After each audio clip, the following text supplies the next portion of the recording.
Welcome to the deep dive. Today, we're heading back, way back to the end of the age of dinosaurs. Yeah. We're looking at a real giant, Alamosaurus. And our main source for this is, it's a really great overview, actually. It covers pretty much everything discovery, what it looked like, its whole environment. Right, and our mission, yours and mine, is to really get under the skin of Alamosaurus. Why was it so important, especially right there at the end in North America? Exactly.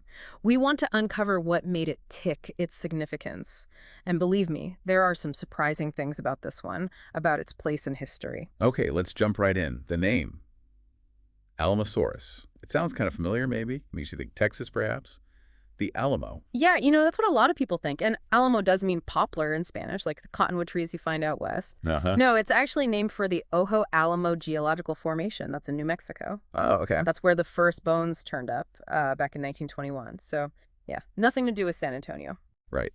Myth busted straight away. No. So, Ojo Alamo lizard, and there's just the one species we know of. That's right, Alamosaurus sinwanensis. That second part, Sinwanensis, that's for San Juan County, New Mexico, where those first specific fossils were found. Got it. Okay, so name sorted.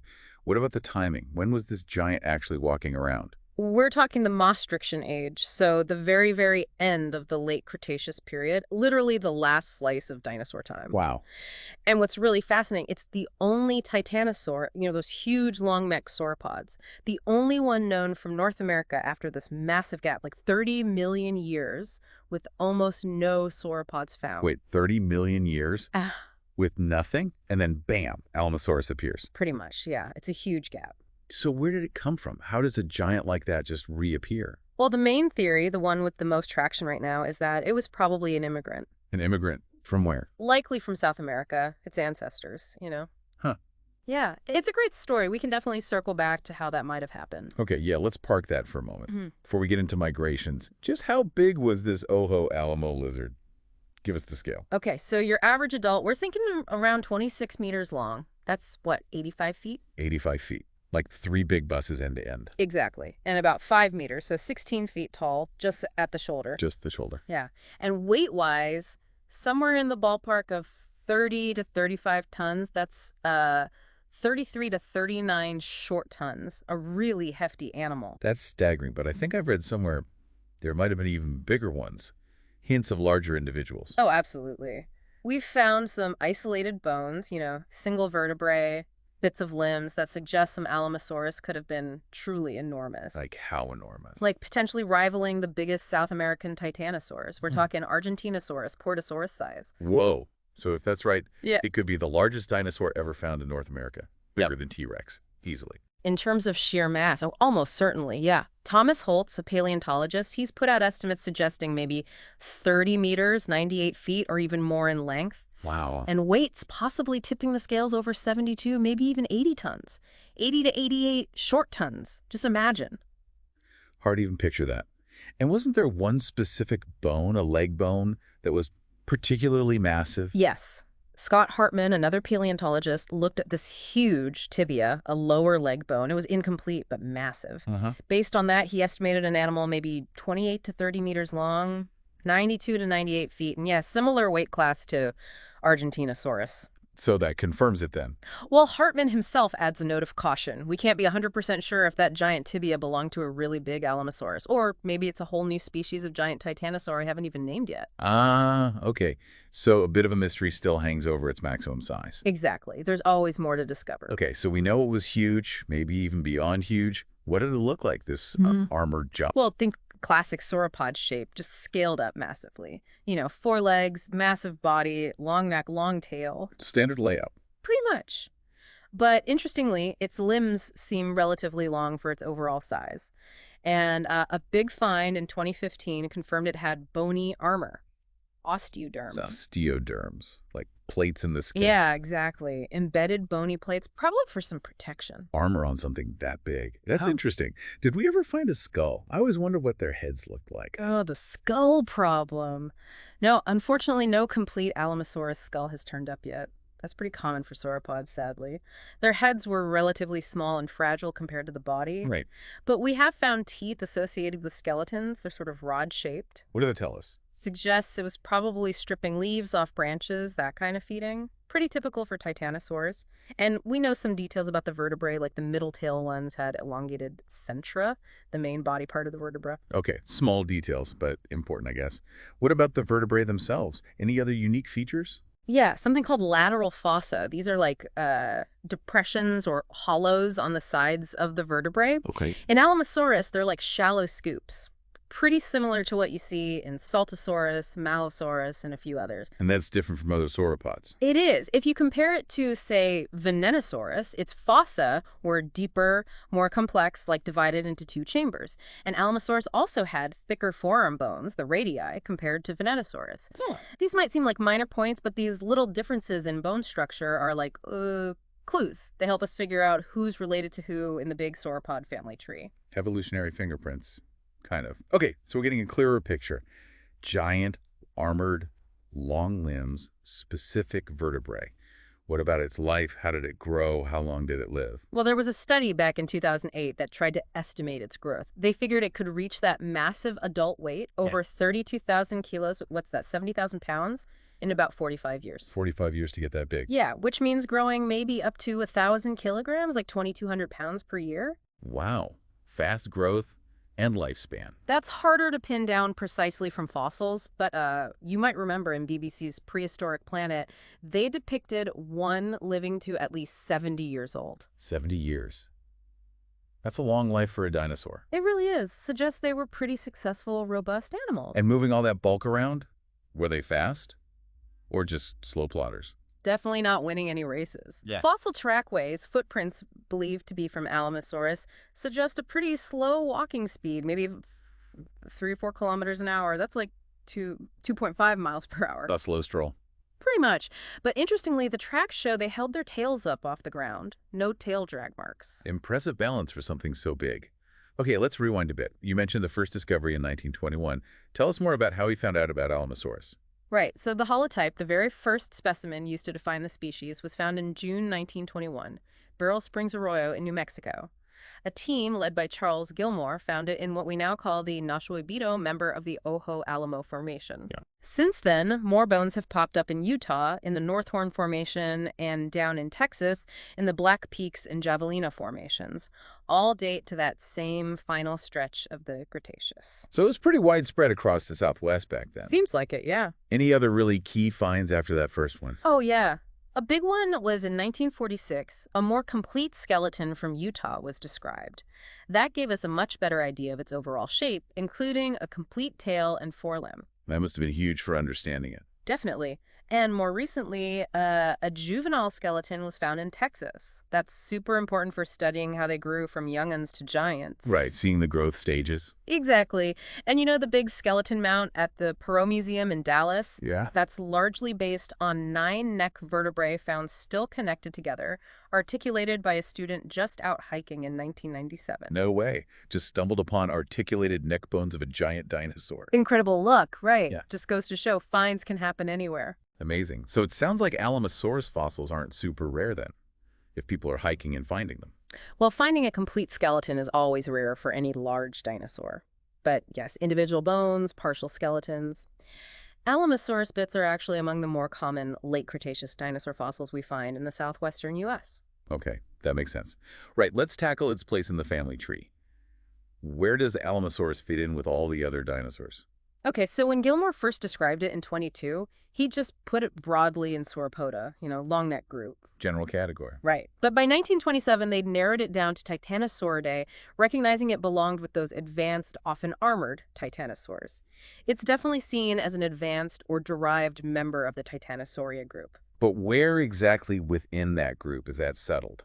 Well, that's where it gets a bit messy. The precise relationships within Titanosauria are, let's say, actively debated. Okay, typical paleontology. What's the main issue? Part of it is this debate over using the family name Titanosauridae versus Saltosauridae for a specific subgroup of advanced titanosaurs, like Saltosaurus itself. Right. And figuring out where Alamosaurus branches off is tricky.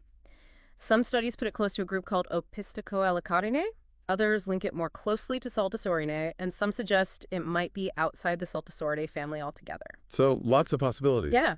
People have pointed out similarities to other titanosaurs like Pellegrinosaurus, Opisthecoelacadia from Asia, Nuquinsaurus, Triganosaurus, trying to find the closest match based on subtle bone features. It's like a complex evolutionary puzzle. Has anything recent helped clear it up? There was a significant analysis in 2016. It proposed something interesting, that Alamosaurus's closest relative, its sister taxon, was actually a group called Loncosauria. Loncosauria. Yeah, this group includes some absolute giants from South America, like Pseudoloncosaurus and Mendozasaurus. Ah, back to the South America connection. Exactly. This analysis placed Alamosaurus outside of Saltasauridae, which really bolsters that idea of a South American origin. But, different studies sometimes get slightly different results depending on exactly which features they analyze. It's an ongoing process. Okay, so let's really dive into that South American origin story. Okay. What's the main evidence in this sauropod hiatus you mentioned? Right, the hiatus. It's this weird gap in the North American fossil record, maybe nearly 30 million years long, right before Alamosaurus appears, where we just don't find definite sauropod fossils. It's like they vanished from the continent. Vanished completely. Pretty much seems that way from the fossils we have. Then, around 70 million years ago, suddenly Alamosaurus fossils start showing up, and it becomes a major player, especially in the southern part of North America. So how did it get there? What's the austral immigrant idea? That's the leading hypothesis, austral meaning southern. It suggests Alamosaurus descended from titanosaurs that were doing really well down in South America. What supports that? Right. Besides the Loncosauria connection. Well, there's this intriguing parallel timing.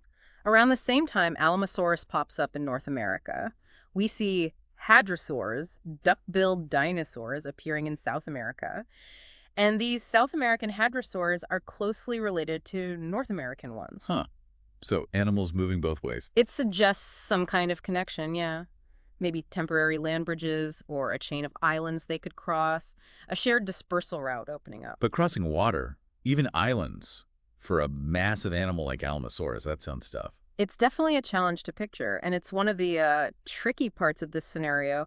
How feasible was island hopping for a multi-ton giant? The exact geography between the continents back then is still debated. Right. So are there other theories for why it suddenly appeared? One alternative is the inland herbivore idea. This suggests maybe titanosaurs were in North America all along during that gap, but they just lived in inland areas. And those areas don't preserve fossils as well. Generally, yes. Erosion is more common than deposition in upland areas. So the idea is they were there, just invisible in the fossil record. Makes some sense, but... But the problem is that's a really long time, nearly 30 million years, with basically zero sauropod evidence found anywhere.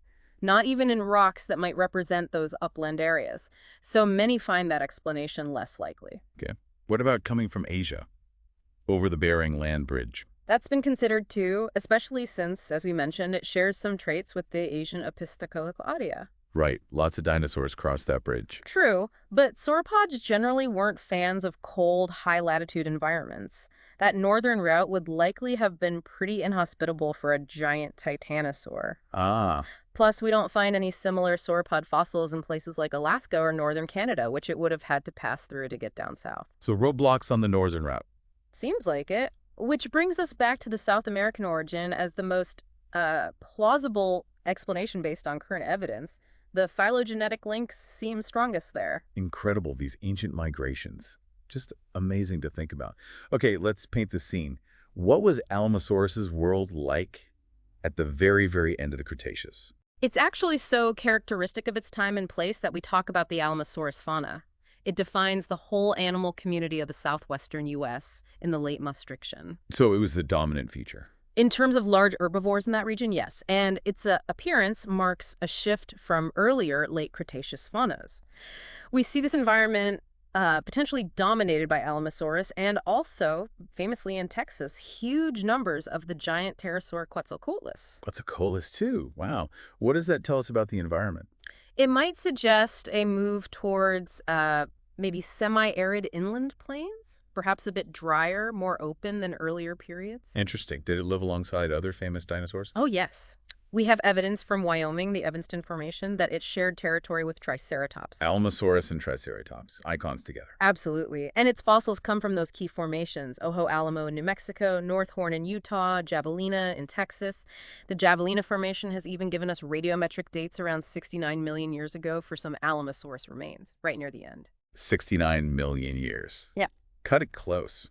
Who else was around? Its neighbors. Okay, in the North Horn Formation in Utah, you had Tyrannosaurus rex, Of course. another bighorn dinosaur, Torosaurus utahensis, maybe an early croc relative called Pinacosuchus, various lizards, a dangerous neighborhood. Definitely. What about Texas, the Javelina Formation? Similar story, possible T-Rex again, possibly Torosaurus too, another horned dinosaur called Bravoceratops, and those giant pterosaurs we mentioned. Quetzalcoatlus northrope, the really huge one, but also Q. lawsoni and Wellhopterus, giants on land and in the air. What a scene. And back where it all started, the Ojo Alamo. A bit more diverse, maybe some less well-known dinosaurs. Things like Ojoraptorsaurus, Diniobellidator, the armored Glyptodontopelta, another horned dinosaur Triceratops, plus fish, rays, amphibians, lizards, turtles, early mammals called multituberculates, a whole ecosystem. A complex world. And there's even some debated evidence suggesting it might have coexisted with another potential tyrannosaur species, Timocariensis and Siraceratops, in slightly older rocks nearby. So multiple big predators, multiple big herbivores, a dynamic system right up until the end. Absolutely. Which brings us to that depiction in popular culture you mentioned earlier, Prehistoric Planet. Yeah. That scene was powerful. T-Rex and Quetzalcoatlus fighting over a dead Alamosaurus. It really drove home the scale, didn't it? And the harsh realities. Even a 70-year-old giant eventually becomes part of the food web. It was a great way to visualize its place in that ecosystem. Definitely memorable. Okay, so as we wrap up this deep dive on Alamosaurus, what are the absolute key things we should take away? I think the big points are: 1, Alamosaurus was a truly massive titanosaur. Huge. 2, it was almost certainly an immigrant, likely from South America, appearing in North America after that long sauropod gap. Right, the comeback kid, sort of. Exactly. And 3, because of its size and that unique arrival story, it's super important for understanding the ecology and the final moments of the dinosaur era in North America just before the big extinction event. A crucial player in the final act. Fascinating stuff. All right, time for that final thought, something for you listening to ponder. Okay, so if Alamosaurus likely came from South America, crossing whatever land bridges or islands existed, what other epic long-distance dinosaur journeys might have happened that we just haven't found the evidence for yet? Good question. And what was it, really, about the environment in North America around 70 million years ago that allowed these giant sauropods to successfully return and thrive after being absent for so long? What ecological doors opened up? Lots to think about there in the deep, deep history of life. Thanks for joining us on this deep dive.